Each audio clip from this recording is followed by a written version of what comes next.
The entire world kneels before the idea of reality, as if it were a sacred, untouchable, immutable entity. But there is a truth that hovers behind the veil of conventions, and that frightens as much as it liberates. Everything you call reality was shaped by minds that are not, and never were, more intelligent than yours. Choosing a profession, responding in a certain way, dressing according to a certain pattern, loving in a certain way. All of these are inherited programming. Fragile, artificial, subject to editing. Steve Jobs said it with the eyes of someone who hacked the system. You can shape, transform, and even recreate the world. You just have to stop accepting that it is the way it is. But why is it so hard to see this? Maybe because we have been domesticated to fear the very force of creation. The truth is, the world around you is open code, and you are already in the game, even if you pretend not to be. Rick Rubin, the legendary producer who has created atmospheres for artists like Johnny Cash, Adele, and Jay-Z, says that the goal of creation is not to make art, but to achieve the inner state that makes art inevitable. A state of radical awareness, where even moving a glass on the table becomes a gesture of aesthetic intention. Reality, seen through this lens, is not a fixed stage, it is living clay. And you are the sculptor, even if you are unaware of it.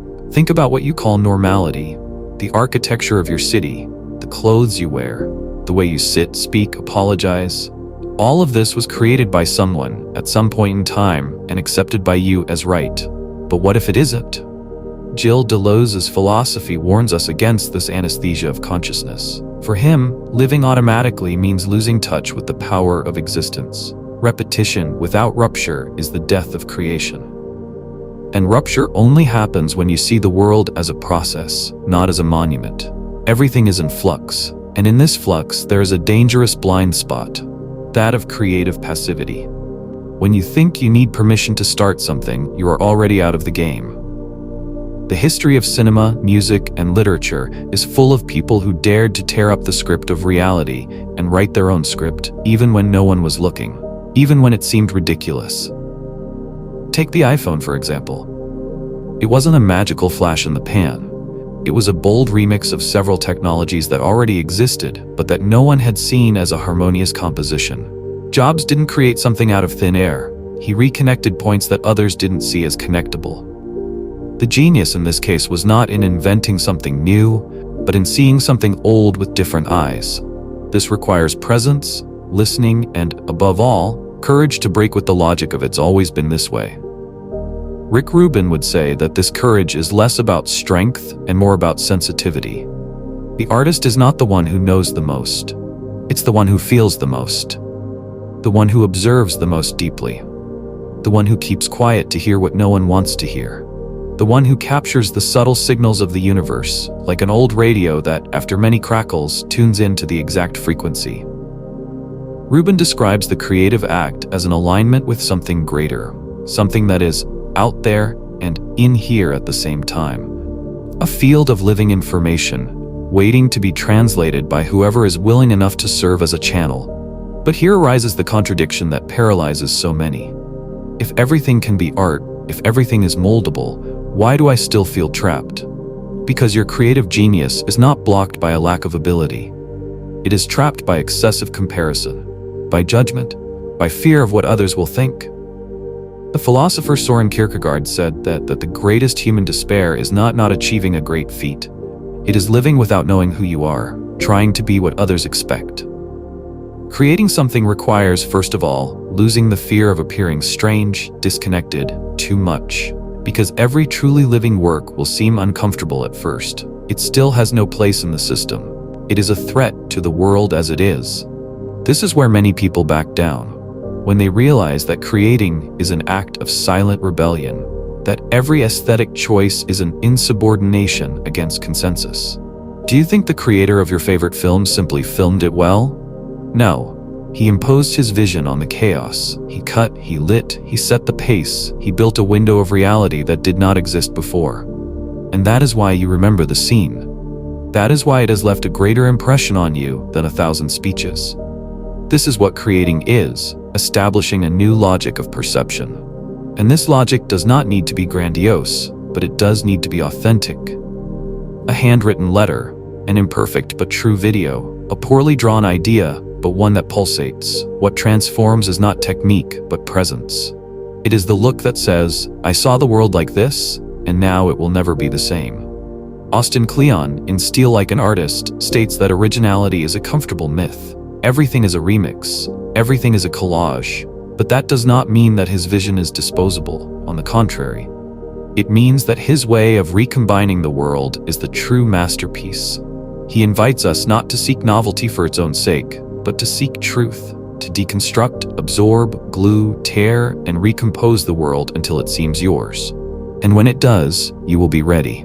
Not to create something perfect, but to create something that breathes with its rhythm, its mistakes, its pulse. That is why the question was never how to be original, but rather how to be true in a world that rewards polished farce. How to keep your gaze alive when everything around you wants to turn you into a repeater. How to sustain the discomfort of creating something that doesn't fit yet, and perhaps never will, but needs to exist.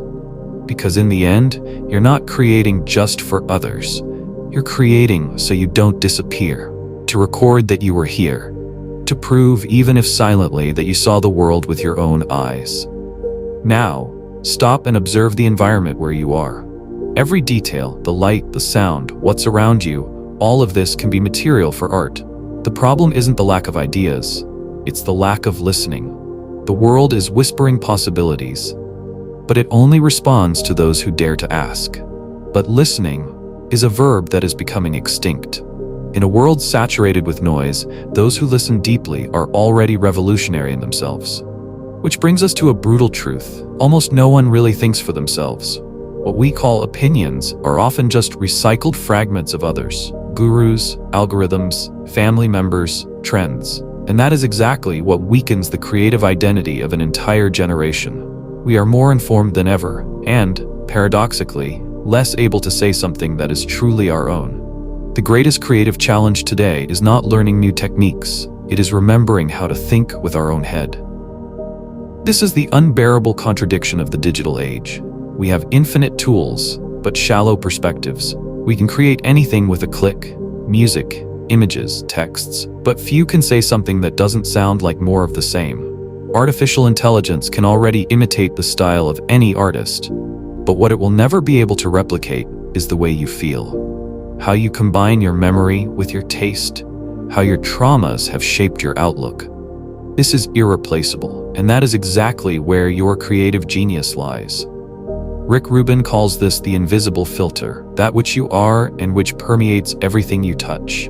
Even if you don't realize it, it is there.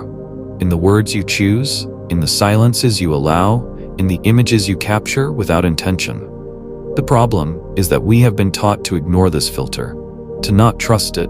From an early age, we are trained to follow external models, standards of right and wrong, successful techniques. And the more we follow these manuals, the more we lose what would make us unique. Austin Kleon brilliantly confronts this logic.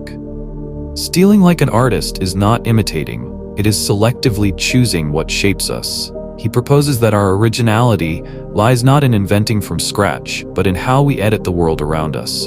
Imagine your mind as a living collage. Every reference, every phrase that impacted you, every film that crossed your path, it is all there waiting to be rearranged in a unique way. And no one on the planet has exactly the same emotional, aesthetic, historical repertoire. No one has lived what you have lived the way you have. But here comes the point of tension that brings down many creators. Comparison. You look at the work of others and feel small, insecure, immature, as if you were always behind. But what you don't see is the backstage, the time of silence, the discarded drafts, the internal struggle for coherence. The creator you admire also feels like an imposter. He also questions whether he is saying something worthwhile. What sets him apart is not the absence of fear, it is the commitment to his own voice, even when it still sounds fragile. Consider this, the same melody can be played by different musicians, but only one interpretation gives you goosebumps. Why? Because there is surrender there, a truth, a body that has dissolved into what it plays. It is the same with every form of expression. Technique is important, of course, but without presence, it becomes noise. Without uniqueness, it becomes copy. What remains, what leaves its mark, what transforms, it's always vision. And vision, as Rubin says, is the result of deep listening plus practice, the courage to be strange for a while. Think about your favorite artist, the movie that left an impression on you, the song that changed your emotional state in seconds. You probably don't just remember the technical quality, you remember the feeling that it was true, that someone, somewhere, was saying exactly what you didn't know you needed to hear.